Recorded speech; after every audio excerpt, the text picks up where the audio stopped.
Et donc bonjour François Baroin. Bonjour. Merci beaucoup d'être avec nous ce matin. Vous êtes maire de Troyes, vous êtes l'auteur de Une histoire sentimentale, un livre chez Albin Michel, on va en parler tout à l'heure. C'est votre vision de la France, vous qui êtes tellement attaché à ce qu'on appelle la France profonde, parfois avec un peu de mépris.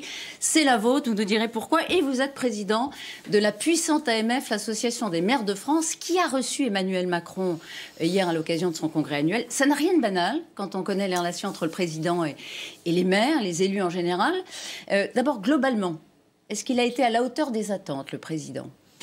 Globalement, ça s'est bien passé. Je l'avais annoncé, l'accueil est naturellement républicain. C'est une grande fierté d'accueillir le président de la République parce que c'est un moment très particulier, ce congrès des maires, et ça dure depuis un siècle. Vous avez toute la République qui monte à Paris, dans la capitale, qui partage, qui échange. Vous avez des regards d'une humanité incroyable, de partage d'expériences, de souffrance, aussi de douleur. C'est le coin de la rue de chaque commune de France, de chaque habitant, de chaque administré, de chaque usager du service public, de chaque contribuable. Et on remonte nos doléances, on remonte nos partages d'expériences. Et quand le chef de l'État est là, le président de la République, c'est ce que je lui ai dit, surtout dans les temps difficiles, ce qui est le cas, et c'est un élément de réponse à votre question, nous sommes la garde nationale de la République. Et donc nous sommes par nature la garde nationale du président de la République. Qui a beaucoup d'attentes, qui avait hier beaucoup d'attentes en accueillant donc de façon républicaine le président. Est-ce qu'il a été à la hauteur des attentes ? Il a été à la hauteur, en tout cas, de la gravité, de la dignité, de la respectabilité que les élus sont en droit d'attendre du premier d'entre eux, c'est-à-dire du président de la République. Il faut dire les choses, les 2 premières années n'étaient pas bonnes. Ça a été compliqué, ça a été tendu, l'APL, oui, les emplois aidés. On en a parlé, mais je ne veux pas qu'on oublie, et je lui ai dit, devant les maires et évidemment devant l'opinion publique, il y a un an, on a quand même eu Balance ton maire. Et quelques jours plus tard, vous avez un déchaînement de violence dans toutes les villes de France qui ont été dévastées. Ce qu'il vous a dit hier, j'ai tant appris de vous, j'ai besoin de vous, soyez avec moi. François Baroin, ça ressemblait à une déclaration de temps en temps, on avait l'impression d'un discours amoureux. Vous achetez ça ? Bien sûr, bien sûr qu'on achète. Il est sincère ? Je préfère Il est sincère ? Je ne doute pas de la sincérité lorsque le président de la République vient, s'exprime devant l'opinion publique. Il y avait 400 journalistes plus 15 000 maires. Vous avez la moitié des maires de France qui sont réunis cette semaine à 4 mois et quelques encablures des prochaines municipales. Personne ne doute de sa sincérité. Et d'ailleurs, c'est nécessaire pour lui. Personne ne doute, mais vous attendiez des actes, par exemple. Ça, c'est autre chose.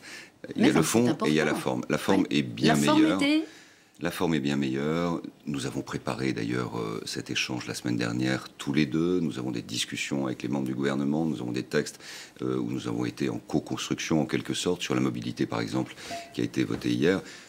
Personne n'a rien à dire sur la méthode et la façon dont ça s'est passé. La question, c'est est-ce qu'il a compris, pardon François Baroin, est-ce qu'il a compris, puisque vous avez longtemps dit, pas vous seulement d'ailleurs, qu'il n'avait pas compris cette importance du lien des territoires, il n'avait pas pris la mesure de ce que vous représentiez pour mettre du lien dans la République. Est-ce qu'il a compris ? Je pense qu'en tout cas, il tourne le dos à l'idée selon laquelle, quand il est arrivé à l'Élysée, au lendemain de son élection, que les élus étaient des corps intermédiaires. D'abord, les corps intermédiaires, ils sont précieux.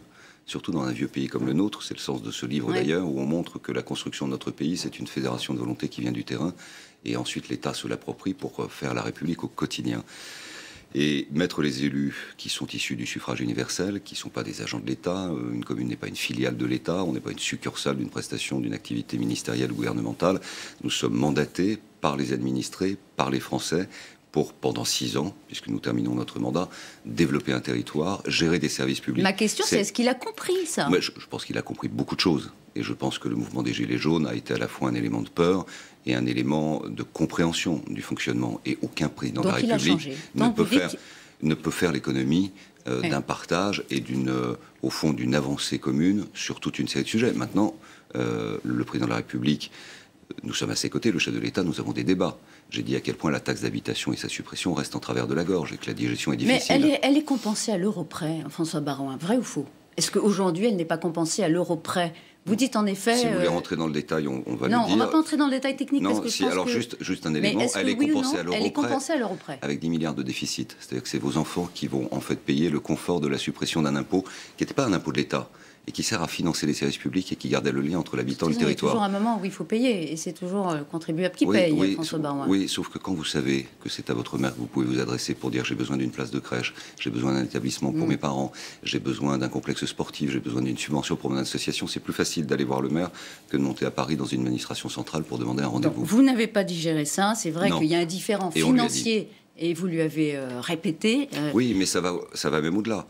C'est la libre administration, c'est la vision de la décentralisation, c'est ça le cœur du sujet. Alors hier, il a dit, effectivement, et plutôt vous dans votre discours, vous avez dit « j'attends un discours, je crois, fort et puissant sur la décentralisation ». Est-ce que vous avez entendu un discours fort et puissant sur la décentralisation? En tout cas, il retient notre idée, ce qui est déjà un pas dans la bonne direction. Il la retient en la... de décentralisation. Alors c'est un terme toujours un peu technique, mais ça veut dire quoi?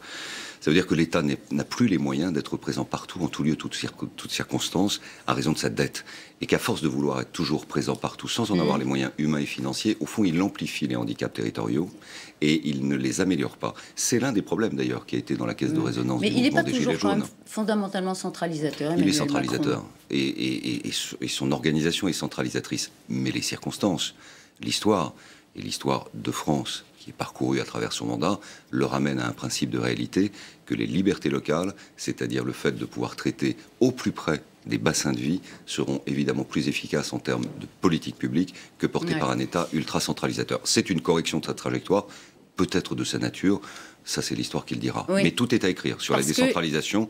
Nous sommes d'accord sur le principe, il faut définir les objectifs, la méthode et le calendrier. Tout reste à faire. Tout reste à faire. Tout reste à faire. Donc pour l'instant, vous achetez la promesse, mais derrière, il n'y a pas encore de. On est d'accord pour ne pas encombrer le temps municipal. On parlera tout ça après les municipales. Après, il y aura un débat. Mais nous avons des idées très précises.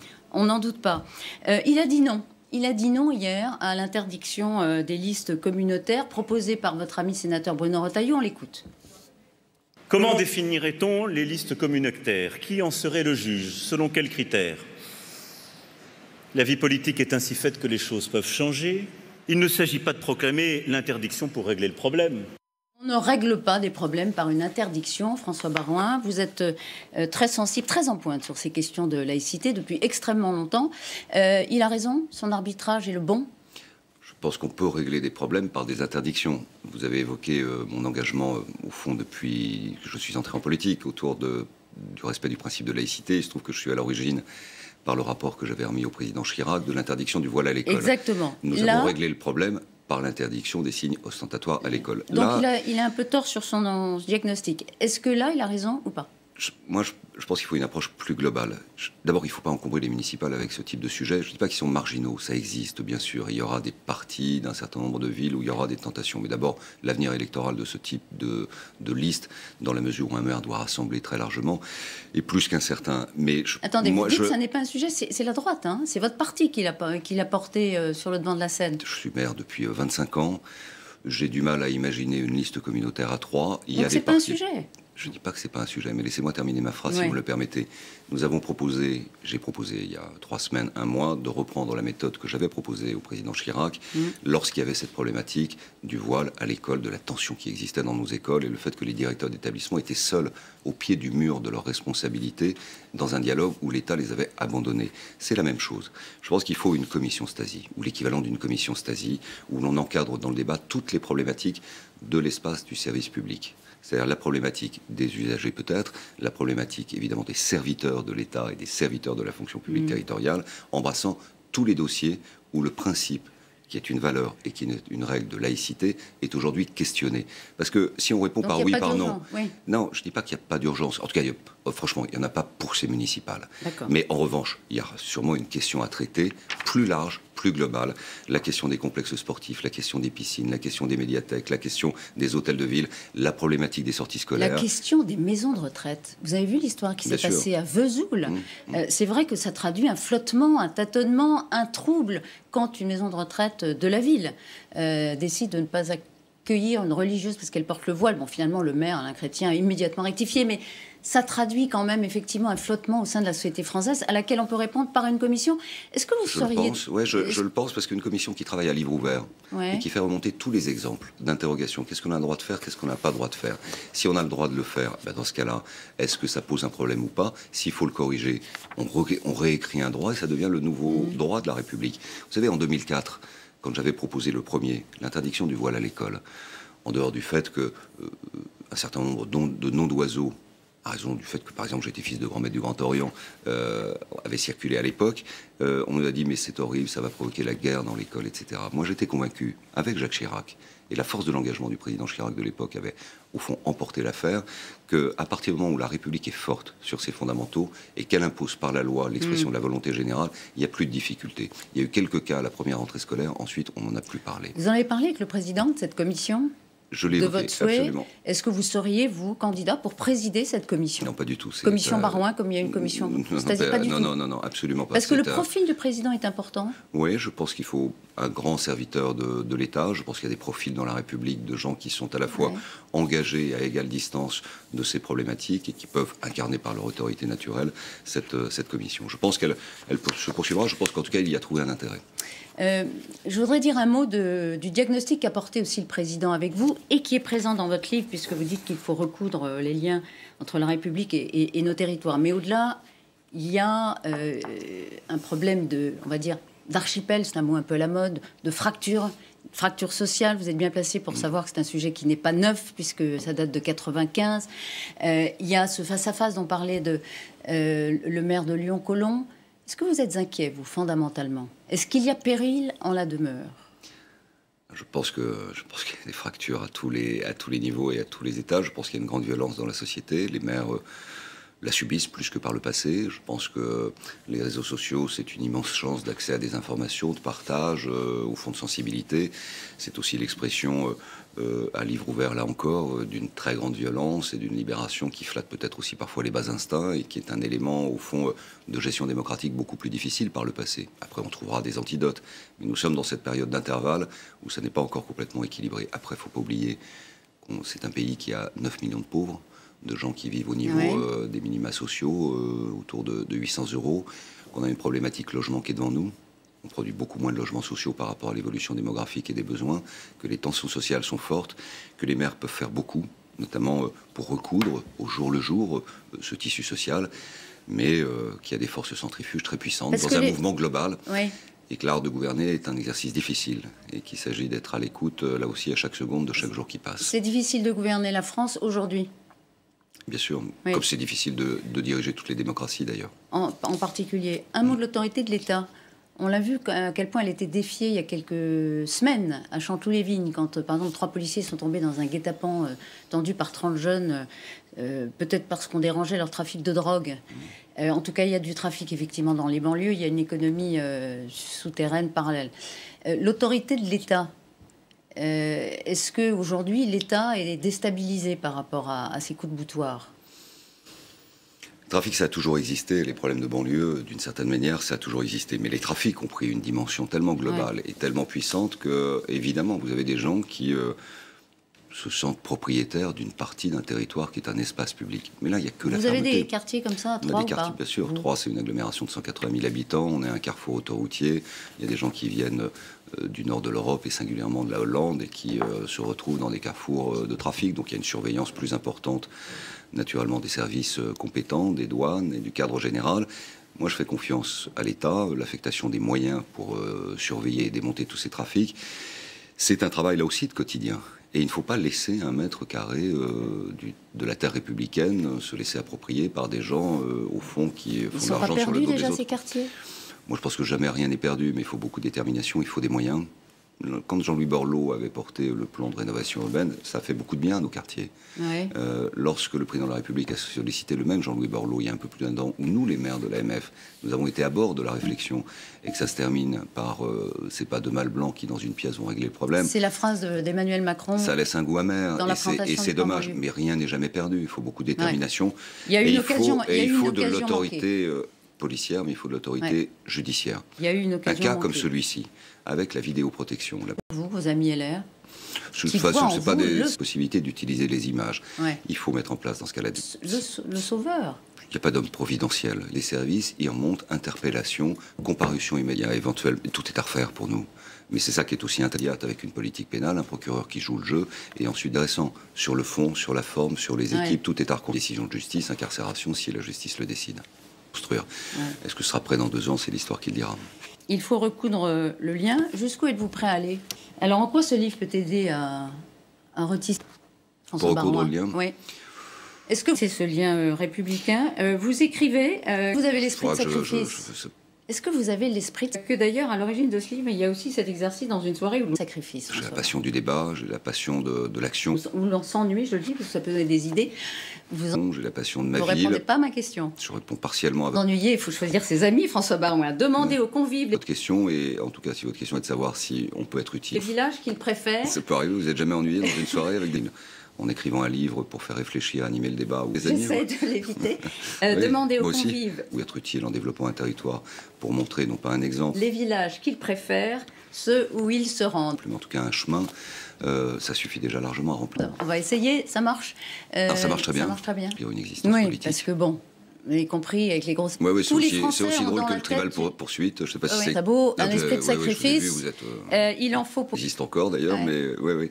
Ah oui, tous les Français... Pour être candidat à la présidence de la République, c'est une conviction. Bien sûr, il y a une émotion. Enfin, je dis que l'histoire est dans la géographie. Vous avez d'ailleurs cet engagement, est-ce que ça vaut la peine? Que quand on est de quelque part, c'est une chance. Il faut quand même bien vivre. C'est vous qui avez dit ça à propos de l'engagement. Vie, c'est des racines et des ailes. Plus les racines sont profondes, plus au fond...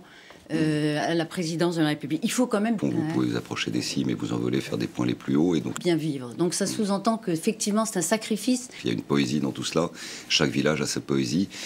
Énorme, qui demande une grosse réflexion. Non, mais on fait beaucoup. Et je montre, c'est peut-être aussi ça, c'est pas une thèse, mais en tout cas, je montre de sacrifice aussi quand on est maire. On y consacre tout son temps à apprendre que depuis la Révolution, notre République, bien sûr, c'est une décision personnelle. Et je vais vous répondre, je dis que c'est fondé sur l'État et sur la commune. Les deux sont liés. Quand l'État, j'ai déjà répondu, mais encore plus nettement peut-être, centralise trop.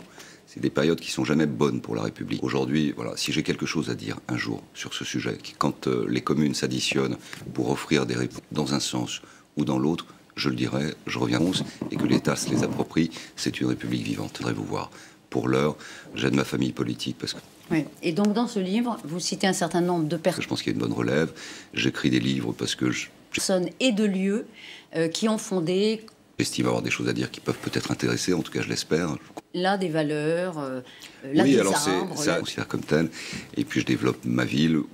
Ça peut être un symbole, ça peut être l'auteur de la Marseillaise, Roger de Lille, qui va à Strasbourg, c'est entendu, au départ c'est un champ militaire, c'est récupéré à Montpellier, c'est repris en main par des Marseillais, et puis ensuite ça devient la Marseillaise. C'est Martin Nadeau, un Creusois, qui a inventé cette phrase, qui est toujours d'actualité sur le plan économique, quand le bâtiment va, tout va, mais c'est aussi quelqu'un qui était très engagé et qui souffrait profondément de voir des gens au travail, ouvriers, qui pouvaient être blessés, qui n'étaient pas indemnisés. Il a inventé, par son expérience de maçon de la Creuse, l'indemnisation des accidents du travail. Vous avez plein d'histoires comme cela. Les partager en soir entre amis, c'est agréable. Profiter au fil d'une lecture, ça peut être aussi un bon moment. Je reviens juste pour conclure à Emmanuel Macron hier. Est-ce qu'il y a réconciliation entre les maires et le président? Pour partie, je le pense. Ouais, je le pense. Je pense que le débat des Gilets jaunes, je pense que la peur qu'il a eue, que le gouvernement, et c'est normal, la République a été quand même largement en danger il y a un an, l'a amené à travers ce grand débat qui était original, sur lequel il a fait un pari, mais réussi, puisque nous avons répondu présent, et nous sommes la garde nationale de la République, ont nettement amélioré les relations, c'est incontestable. Maintenant, tout est à écrire. Tout reste à écrire. Donc, plutôt bien, mais des preuves d'amour sont encore à apporter sur la table. La considération, c'est une chose. La prise en considération de nos revendications, c'en est une autre. Merci beaucoup, François Baroin, d'avoir été avec nous ce matin sur LCI.